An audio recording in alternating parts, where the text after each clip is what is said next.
네, 안녕하세요. 이번 영상에서는 대법원 2012년 선고된 2010-100-919 판결을 소재로 징계, 해고의 절차적 및 실체적 정당성 관련된 사안을 보도록 할게요. 이 판결은 2025년에 핵심 판례로 교체된 판결인데 그 전에 있던 판결은 이제 절차적 정당성 관련된 판결이었거든요. 그런데 이 판결을 교체한 이유가 징계 해고 관련된 이제 실체적 정당성, 절차적 정당성을 이제 전부 다 포괄하는 쪽으로 이제 논의의 범위를 확장시킨 배경이 있어요. 그러니까 공부하실 때 징계 특히나 징계 해고의 실체적 정당성과 절차적 정당성 모두를 좀 주의하셔야 된다라는 걸 먼저 언급드리고 배경 지식을 보면 좀 쟁점이 많은데 이 사안 자체는 이제 징계위원회에서 어떤 당초에 이제 징계 요청권자가 징계 사유를 명시하지 않은 사유를 징계위원회가 추가한 사건이었거든요. 그 관련돼서 징계위원회가 징계 의결 요구된 징계 사유를 넘어서 새로운 징계 사유를 독립된 징계 사유로 추가하는 것이 가능한가라는 쟁점. 두 번째는 이제 절차적 정의 그 어떤 쟁성 절차의 절차적 정의의 가장 기본적인 게 그 처분의 이유를 고지해 주는 거고 거기에 대해 항변할 수 있는 기회를 부여하는 거잖아요. 그런데 이제 징계 같은 경우에도 사용자가 징계 대상자에게 소명할 수 있는 기회를 부여하지 않은 경우에 징계 효력이 어떻게 되는가도 쟁점이 되고 세 번째로 실체적 사유 관련된 부분인데 이제 이거는 근로자의 표현의 자유와 어떤 기본권의 어떤 충돌 상황을 좀 상정하면 편할 텐데 근로자가 사내 전자 게시판에 이제 어떤 글을 게시했어요. 근데 그 글이 이제 뭐 회사나 회사의 신용이나 또는 회사 관계자의 명예를 훼손할 수 있는 내용이 담겼다는 이유로 징계가 문제가 된 사안에서 과연 그것이 어느 범위 내에서 징계 사유가 될 수 있는가 목적이나 내용에 따라서 정당성이 인정될 수 있는 범위는 어디까지인가가 이 판결이 다루고 있는 쟁점들이에요. 이제 일반론을 좀 볼게요. 이 판결의 맥락은 우리가 앞에 두 영상에서 인사권이라는 거를 좀 다뤘잖아요. 배치 전환이나 대개 발령이 인사권의 내용으로 뭐 넓은 재량이 인정된다. 그런데 징계권도 우리 법원은 사용자의 고유한 권한, 징계권은 사용자의 고유권이다라는 말을 쓰고 있긴 합니다만 인사권에 허용되는 재량의 정도와 징계권에 허용되는 어떤 사용자의 재량의 정도는 틀림없이 차이가 있습니다. 양자의 가장 그 직관적인 차이는 앞에서 본 이제 배치 전환이나 대개 발령 같은 경우에는 저는 그렇게 설명해요. 그 전망적인 거다. 이제 다수의 근로자를 사용하는 기업이 그 노동력을 재배치한다라는 것은 경영 목적을 위해서 하는 것이다라는 측면인데 반해서 징계라는 말은 말 그대로 징계, 벌 주는 거잖아요. 그건 미래에 대한 게 아니라 과거에 이미 벌어진 행위에 대해서 이제 사용자가 징계권이라는 어떤 고유한 권한에 근거해서 판례에 따르면 저는 약간 반대합니다만 거기에 대해서 페널티를 부과하는 거거든요. 그러면 사실 이제 이걸 이제 비유적으로 접근하게 되면은 판례는 명확하게 쓰고 있지 않습니다만 이렇게 이해하시는 편이 징계를 이해하는 데 제일 도움이 돼요. 형사 절차를 한번 생각해 보세요. 여러분 형사 절차 공부할 때 죄형법정지 먼저 배우고 책임원칙 배우고 또는 일사부질이 그런 거 배우잖아요. 그러니까 뭐 이제 적법 절차 같은 거 배우고 마찬가지로 이제 징계라는 것은 기본적으로 이제 회사가 취업 규칙이나 또는 단체협약에 징계의 사유와 징계 처분의 종류를 명시하고 있고 그 범위 내에서 이루어져야 된다. 죄형법정지 같이. 두 번째로는 이제 책임의 원칙처럼 방금 언급한 징계 사유에 대해서 어떤 징계, 구체적인 징계 조치, 매저를 선택할 때 상당성이 있어야 된다. 이걸 징계 양정의 상당성이라고 표현을 보통을 해요. 그리고 세 번째로는 절차적인 정당성 관련되어서 징계라는 것은 이제 사용자가 자신의 직장 질서를 교란시킨 근로자에 대해 제재하는 것이기 때문에 그 제재 절차가 이제 적법 절차적인 요청들, 예컨대 사전에 이유를 고지하고 그 다음에 이제 피혐의자, 징계 대상자의 방어권, 변론권을 보장해야 된다라는 것들이 징계에 관련된 판례법리 형성의 구석구석에 좀 녹아 있어요. 그런 것들을 좀 기억하시면은 징계를 이해하시는 데 도움이 될 거예요. 보면 징계권의 본질은 사용자의 기업 질서 유지를 위해서 할 수 있다라는 거거든요. 물론 뭐 이제 옛날에 기르케란 학자가 그런 말 했어요. 모든 단체는 고유한 질서를 가지고 있다. 그런 질서를 유지하기 위해서 뭐 너무 당연하게 고유한 징계권이 있다라는 말을 한 적이 있는데, 그런 것들을 생각하시면은 기업 질서라는 개념을 우리가 수용한다면은 기업 질서를 유지하기 위해서 일종의 저는 자력구제라고 생각을 해요. 근로자들이 기업 질서를 교란하는 행위 하나하나에 대해서 뭐 손해배상을 청구하거나 하는 것 자체가 아니라 기업이 스스로 그 질서 위반 행위를 교정하기 위해서 제재를 가하는 권한을 가지고 있다라는 게 이 징계권이 고유권으로 인정되는 어떤 서사 구조인 거거든요. 보시면 되고.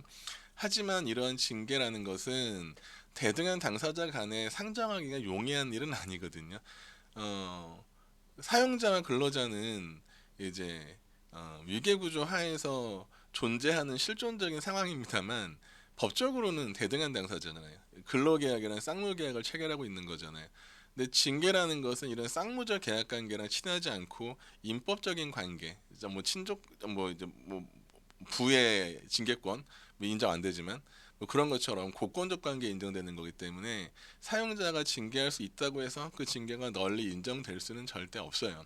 그 부분에 대해서 이제 이게 두 가지 측면에서 제한이 요구되죠. 그 첫 번째, 실체적, 서스텐셜하게 징계 사유가 존재하고 그 징계 사유와 사용자가 결정한 징계 처분 간의 어떤 비례성이 인정된다, 상당성이 인정된다, 징계 양정이 합리적이어야 된다라는 요청이 실체적인 요건인 거고, 절차적으로는 안타깝게도 우리 실정법상 징계 절차에 대한 구체적인 규정이 없습니다만, 그러니까 판례는 어떻게 접근하냐면 취업 규칙이나 단체 협약처럼 징계를 근거 지우는 그 회사 내 그 자치규범에 징계 절차에 관한 규정이 규정돼 있으면 그런 절차를 반드시 준수해야 된다. 그런 절차가 위반되면은 그거 자체만으로 절차적 정당성을 해친 거기 때문에 징계는 무효다라는 것이 강조가 돼요. 이제 실정법상 근거는 23조 1항이죠. 반복되는 조항이죠. 사용자는 근로자에게 정당한 이유 없이 해고할 수 없다. 정직도 징계고 감봉도 징계고 그밖에 징벌 이거 자체가 징계가 되겠죠. 결국 이 조항 자체는 사용자의 징계권의 실체적인 이유를 제한하는 규정이라고 우리는 설명을 해요. 음, 오타네요. 대개별령이 아니라 징계, 해고의 정당성에 관한 판례 법리를 보시면 징계위원회의 심리 범위 첫 번째, 이것도 그냥 아까 말한 대로 이제 정확하게 딱 1대1로 사용하지 않지만 뭐 일부 학자들 저도 포함해서 이제 사용자에 의한 징계를 기업 내 형사 절차처럼 이해를 해요. 여러분들 공소장으로 그 공소장에 포함되지 않은 사실을 재판부가 추가로 인정할 수 없는 거잖아요. 뭐 공소장 변경 요청을 하는 걸 변론을 하더라도 마찬가지로 징계라는 기업 내 어떤 그 징계 절차에서 뭐 검사의 롤을 하는 징계 요구권자가 징계위원회, 재판부에 해당되는 징계위원회에 징계 사유로 요청하지 않은 사실을 징계위원회가 추가로 자의적으로 독립된 징계 사유로 선택하는 것은 허용되지 않는다라는 얘기가 이 판례에 나오는 얘기고, 두 번째, 소명기의 보장. 원칙적으로 우리가 뭐 행정절차법 공부하게 되면 제일 중요한 게 이유 제시하는 거잖아요. 마찬가지로 징계라는 절차를 할 때도 징계권자가 피혐의자에게 당신이 왜 징계 혐의를 받고 있어요라는 걸 알려줄 필요는 당연히 이건 자연적 정의에 가깝다고 나는 생각을 하는데, 그리고 일부 연구자들 뭐 존경하는 뭐 김유성 교수님 같은 경우도 교과서에서 취업 규칙 같은데 규정이 없더라도 이유 제시 정도는 당연히 필요하다라는 말을 연구자들은 쓰고 있거든요. 하지만 우리 판례는 그렇진 않아요. 이게 좀 독특한데 우리 판례는 앞에서 있는 23조 1항의 정당한 이유는 실체에 대한 얘기이기 때문에 절차에 대해서는 우리 법이 규정이 없다. 따라서 취업규칙이나 단체협약의 징계 절차에 대한 구체적인 규정이 있으면 준수해야 되지만 그런 규정이 없으면 준수하지 않아도 위법은 아니다가 판례의 기본적인 입장이에요. 하지만 이제 취업규칙이나 인사규정 같은 데다가 소명기에 부여라고 했으면 그 소명기에 부여해야 되고, 소명기회를 부여하지 않았으면 그 징계 자체는 무효가 된다. 절차적인 정의를 반하기 때문에, 더 나아가 소명기회에서는 그 기간 자체가 어느 정도 시간을 둬야 되는데 그 시간은 상대방이 자신의 징계 혐의에 대해서 방어할 충분한 시간이 부여돼야 된다라는 이야기들을 많이 하고 있어요. 이제 실체적 이유 관련되어서는 징계는 단순하게 이제 선생님들 이제 근로계약이 위반됐다라는 이제 계약 위반의 부분이 아니라 계약 위반, 채권 시간에 계약 위반하게 되면은 레미디 구제로 인정되는 건 손해배상이나 이행의 강제인 거잖아요. 징계는 계약 위반의 효과가 아니에요. 그러면 징계는 뭐에 대한 효과냐면 근로계약에 있는 계약성의 의무를 위반한 게 아니라 근로자가 기업의 질서에 편입된 다음에 그런 기업 질서를 교란하는 행위들, 기업 질서를 침해하는 행위를 했기 때문에 거기에 대한 사용자의 구제로 인정되는 게 징계라고 이해를 하세요. 그러면 징계 사유가 무엇이다라는 거는 단순하게 계약 위반 문제가 아니라 근로자의 어떠한 행위가 사용자가 형성해 놓은 직장 질서를 교란한다라는 평가를 받을 때 징계가 가능해요. 그와 관련돼서 보면 근로자가 어떤 사내에 작성한 전자 게시판에 글이 일부 허위나 가장이 있고 이제 뭐 그 사용자의 기업의 신용이나 또는 기업 관계자의 명예나 모욕감을 이렇게 침해하더라도 그런 것이 주관적인 요건으로 목적에 있어서 정당해야 돼. 그 목적이 타인을 비방할 목적이 아니라 근로조건 유지 개선 등 정당한 목적이었고 객관적으로 이제 약간의 허위가 있거나 사실과 차이가 있더라도 전체적으로 진실하다고 한다면은 이런 것들은 근로자의 정당한 활동의 범위에 속한다라는 게 이 판례가 판시하고 있는 바예요. 따라서 단순히 명예훼손적인 요소가 즉 타인에 관련된 사실적시해 가지고 명예감을 훼손할 수 있는 사실이 기재가 됐다고 하더라도 그거 자체를 무조건 징계 사유가 되는 건 아니다라고 하고 있는 거고요. 징계 양정 부분은 이제 이 판례에서 언급이 있지는 않은데 좀 추가로 말씀을 드릴게요. 징계 양정은 아까 이제 형사 절차에서의 책임 원칙 갖고 오시면 돼요. 비례성이 인정돼야 된다. 이제 비위 행위, 즉 질서 교란 행위와 그다음에 제재 처분 간의 형평이 인정이 돼야 돼. 형량이. 그게 만약에 잘못된다 그러면은 징계 사유가 인정되더라도 그 징계는 부당하다, 무효다라고 인정된다라는 것이고 특히나 징계 사유가 이제 뒤에 이제 사례 문제 잠깐 언급했는데 대부분의 기업들에서 징계의 내용으로 인정하는 것, 징계 처분 인정하는 것은 뭐 이제 우리말로 뭐 사유서라고 하는 뭐 일본식 시마스라고 하는 것들을 제출하는 경고 처분이나 개고 처분 같은 것들, 그 다음에 출근 정지하는 것, 그 다음에 감봉하는 것 같은 거 말고 제일 마지막에 있는 얼티메이트 가장 최종적인 수단이 해고이거든요. 그러면 판례들은 가끔 어떻게 말하냐면 해고라는 것은 징계 처분 중에 가장 무거운 것이기 때문에 해고를 인정하기 위해서는 비위의 정도가 굉장히 중요해야 된다라는 것들을 비춰요. 그래서 해고 처분은 사회통념상 고용관계를 계속할 수 없을 정도로 근로자에게 책임 있는 사유가 있을 경우에 행해져야 된다라는 표현 한번 기억해 두세요. 따라서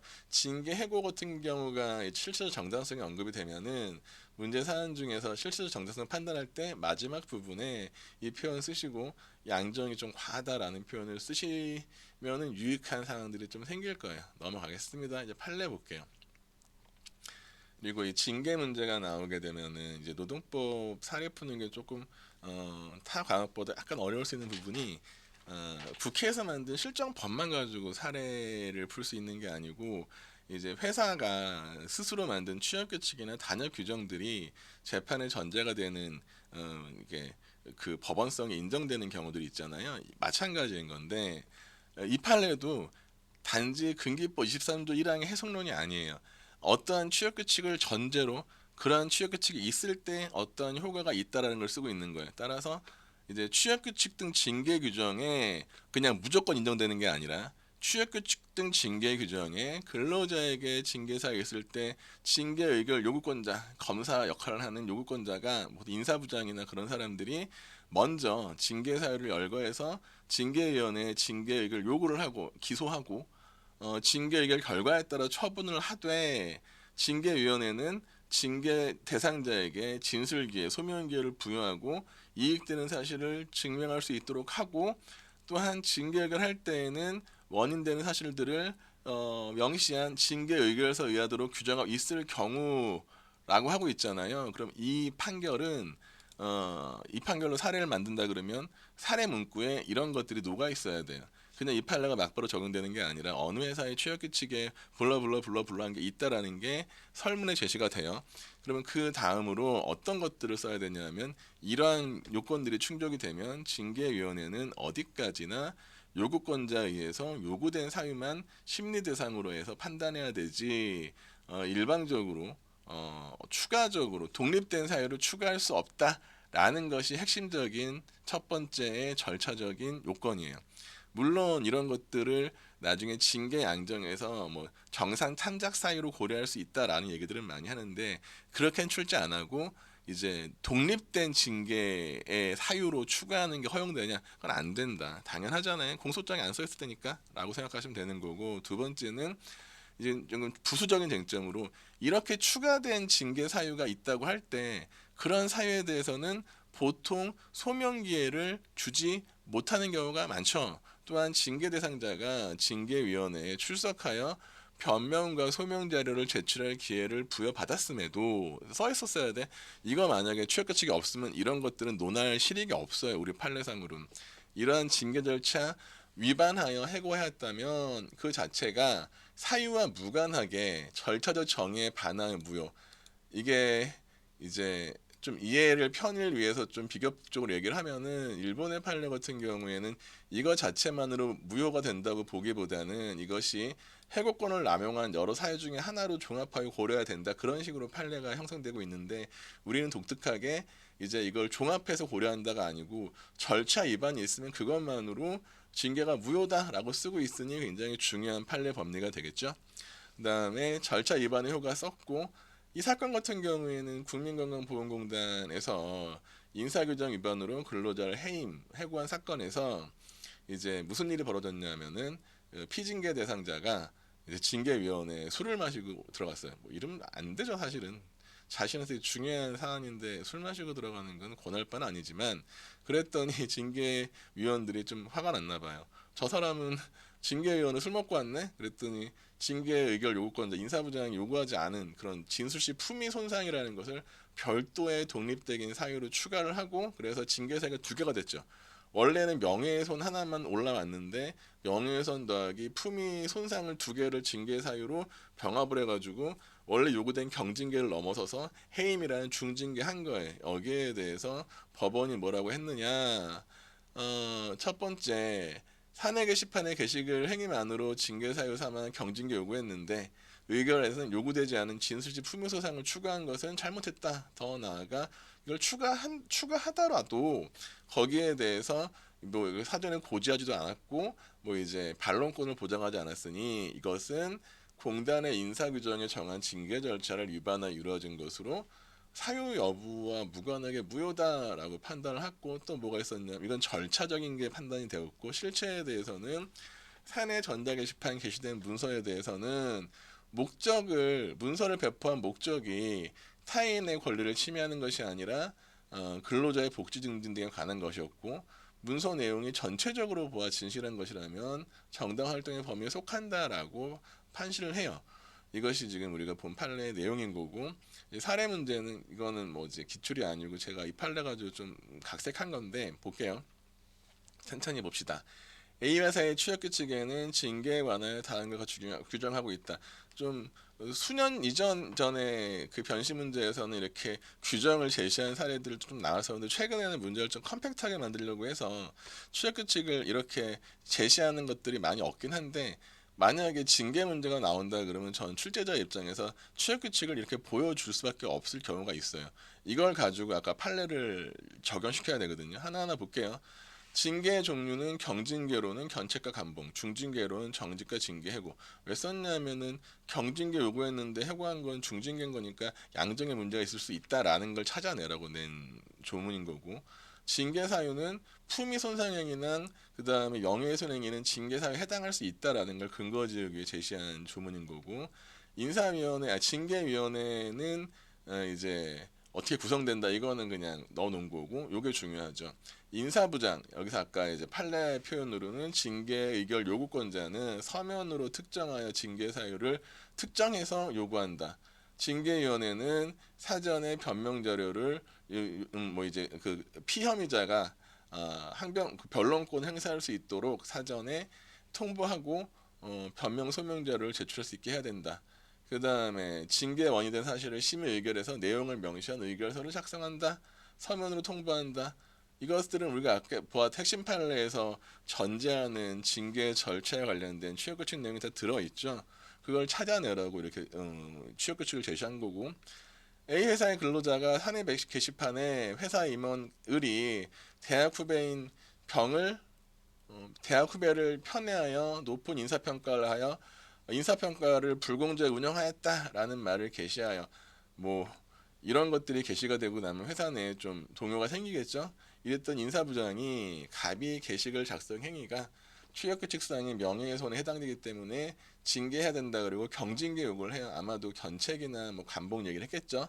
그런데 징계위원회 이 감님께서 술을 마시는 상태로 출석해서 을이 임원이 지 대학 후배인 병을 입사 때부터 편애한 건 누구나 아는 사실이고 병이 실제로 1년 먼저 과장 쓴 건 사실 아니냐.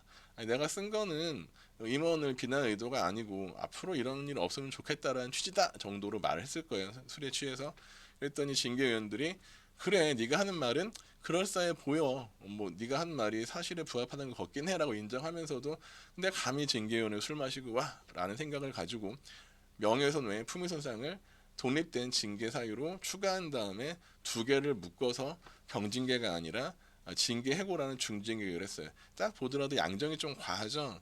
그런 느낌을 들게 하려고 사안을 각색한 거예요. 이런 과정에서 이제 아까 판례 사안 관련돼서 징계위원회가 갑에게 사전에 징계 사유 추가된다는 걸 고지하지 않았고 소명도 제공받지 않았어요. 그러자 갑은 이러한 징계 해고가 실체적으로는 물론 절차적으로 부당하다고 주장하면서 소를 제기했어요. 주장 정당한가? 답안 작성해 봅시다. 문제의 제기 이 사안은 뭐냐? 이제 정리하시고 쟁점을 도출하셔야죠. 징계위원회의 심리 범위, 소명기의 부여 여부, 이건 절차적인 정당성, 개실행위의 정당성, 그다음에 징계 양정의 상당성 이 두 개는 실체적 문제라고 해야 돼. 40점짜리 문제치고는 쓸 게 좀 많아요. 뭐 옛날식으로는 50점짜리 낼 법도 한데 최근에는 40, 40 내는 게 경향성이라 50으로 배점하진 않았어요.